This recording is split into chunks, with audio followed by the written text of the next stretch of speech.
गौरव भाटिया जी, BJP की तरफ से सीधा पलटवार के साथ ही शुरुआत हुई कि षड्यंत्र है और जिसने ये षड्यंत्र किया है उसको बख्शा नहीं जाएगा। पर सरकार भी आपकी वहां पर है जो ये कहती है कि हम इतने दिनों से, और कुछ ये आंकड़े भी इस बात की तस्दीक करते हैं कि वाकई कानून व्यवस्था कम से कम सांप्रदायिक घटनाओं के हिसाब से एनसीआरबी के आंकड़े इस बात की तस्दीक करते हैं। वैसे में अगर इस तरह की घटना हो जाती है तो सवाल अगर सरकार से नहीं उठेंगे तो किससे पूछे जाएंगे?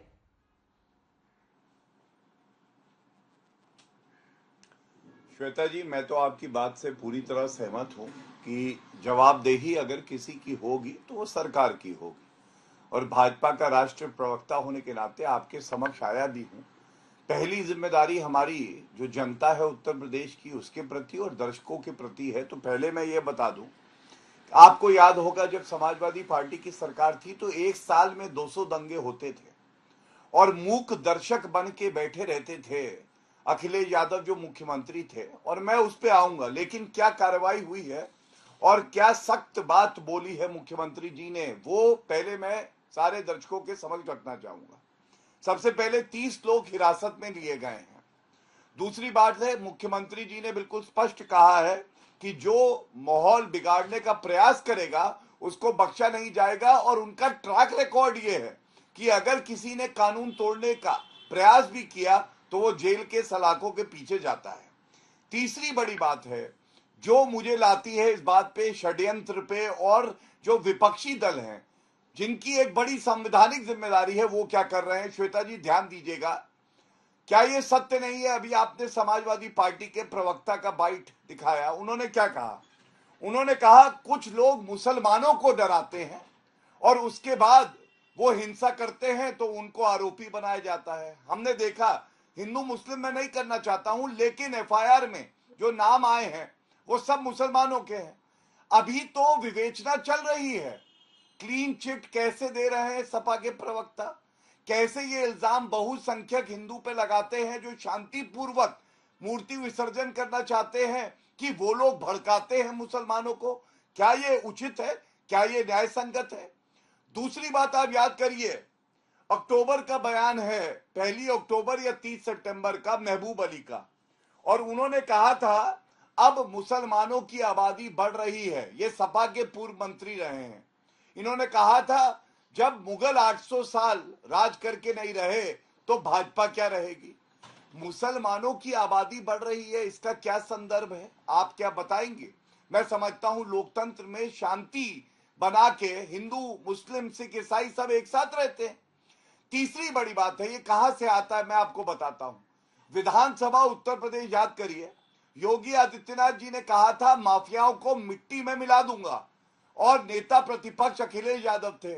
उन्होंने कहा ये कैसे कह दिया तुमने, मतलब माफियाओं को मिट्टी में मिला दूंगा कहने पे अखिलेश यादव को दर्द हुआ, और मंगेश यादव जिसका एनकाउंटर अभी कुछ सप्ताह पहले हुआ था, श्वेता जी, अखिलेश यादव का बयान है, उन्होंने कहा यादव जात देख के एनकाउंटर हुआ।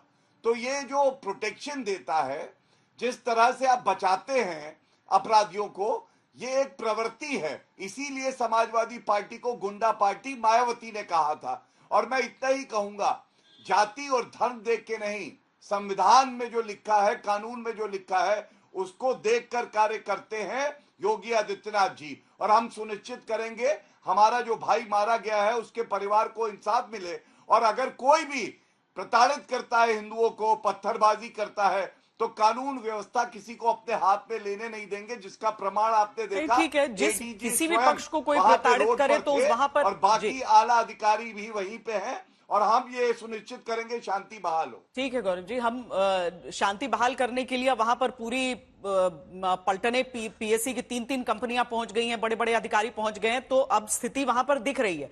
मैं आपके पास लौटूंगी ये सवाल लेकर जरूर कि आमतौर पर इस तरह त्योहारों में ऐसी संवेदनशील जगहों को चिन्हित करके वहां पर तैयारी रहती है, इस बार क्या उसमें कमी थी? ये सवाल जरूर आपके पास आएगा, लेकिन पहले एक एक प्रतिक्रिया हम सबसे लेते हैं। डॉक्टर आशुतोष वर्मा, चूंकि समाजवादी पार्टी के रुख पर और उनके राज पर भी सवाल उठाया है गौरव भाटिया जी ने, इसीलिए मैं चाहूंगी कि ये जो घटना हुई है इसके मद्देनजर क्या देख रहे हैं नंबर 1 आप, क्योंकि आपकी ही पार्टी के नेता कह रहे हैं कि उकसाया जाता है तो इस तरह की कार्रवाई होती है, तो कहीं ना कहीं आप लोग एक जस्टिफाई भी कर देते हैं। लेकिन मैं उससे पहले अखिलेश यादव जी की जय हिंद दोस्तों आपको वीडियो में देखने को मिला होगा कि कैसे बहरीच में जो घटना घटी और कैसे घटी, क्यों घटी, किसने उकसाया, इन सब के पीछे कौन है। जिसमें एक समुदाय के लोगों ने एक बच्चे को जैसे गोली मारी, बताया जा रहा है कि 24 गोली मारी गई है। अभी रिपोर्ट आनी बाकी है। पुलिस की तरफ से लॉ एंड ऑर्डर वहाँ पे संभालने के लिए बहुत सारे कंपनी को डिप्लॉयड कर दिया गया है और उस पर बहुत बड़े बड़े अधिकारियों को भेजा गया है निगरानी के लिए। तो ये कहाँ तक सही है और कैसे ये हो जाता है कि पुलिस को भी पता नहीं चलता, आप क्या समझते हैं कमेंट करके ज़रूर बताइएगा और पूरा वीडियो अंत तक देखिएगा। जिस समय ये प्रोसेशन निकलने का काम शुरू हुआ, कम से कम प्रशासन को इस बात का ध्यान रखना चाहिए था कि जो प्रोसेशन निकल रहा है उसका रूट क्या है, रूट पे पूरी सुरक्षा है कि नहीं है, पर्याप्त पुलिस है कि नहीं है, और उसके साथ साथ उन लाउड स्पीकर्स पे क्या बजाया जा रहा है। अगर ये बात मैं कहूं तो हो सकता है सरकार कुछ और बात कहे, लेकिन कम से कम प्रशासन को यह ध्यान रखना चाहिए था कि आखिरकार क्या बजा रहे हैं, क्या किसी को अपमानित कर रहे हैं। तो ये पूरी जिम्मेदारी शासन की थी, सरकार की थी।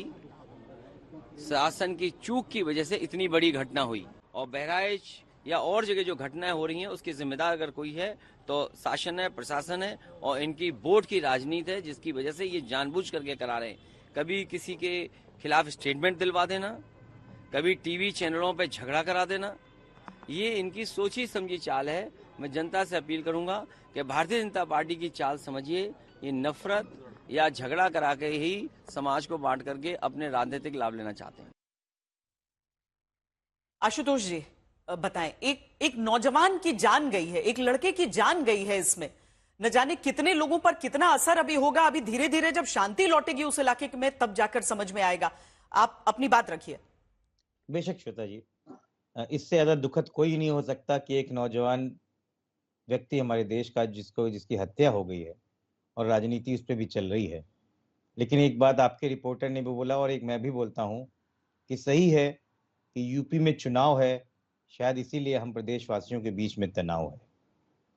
श्वेता जी, जो अपने लॉ एंड ऑर्डर के कसीदे पढ़ते थे वो पिछले 2.5 साल से एक परमानेंट डीजीपी नहीं दे पाए हैं, और जहां पर एक बहुत बड़ा विसर्जन का जुलूस निकल रहा था, क्या वहां पे पुलिस सेवाएं नहीं थी या जानबूझ के पुलिस ने वहां से अपनी सेवाएं हटा ली थी? दोस्तों आप अगर यहाँ तक आए हैं तो आपको हमें उम्मीद है कि ये वीडियो अच्छा लगा होगा। आपसे एक रिक्वेस्ट रहेगी कि आप हमारे चैनल पर पहली बार आए तो चैनल को सब्सक्राइब करके वीडियो को लाइक कर दीजिएगा और बेल आइकन घंटी को दबाना मत भूलिएगा ताकि ऐसी वीडियो आपको हमेशा मिलती रहे। आपसे एक और रिक्वेस्ट रहेगी कि आप अपने फ्रेंड सर्किल में इस वीडियो को जरूर शेयर कीजिएगा ताकि वो भी इस वीडियो का आनंद उठा सके। और अंत में आपसे बोलना चाहूँगा कि आपने इस वीडियो में जो कुछ भी देखा हो, दोस्तों ये डिबेट आज तक की स्टेडियम अंजना अवकाश साहब के साथ में की गई थी, जिसमें आपको बहरीच की घटना जो हुई है अभी उसमें देखने को मिला होगा कि क्या हुआ था। आपने तो वीडियो में देखा ही होगा और बहुत सारे न्यूज़ फॉल्स भी चल रही है कि उन्होंने ऐसा किया तो उसने ऐसा किया।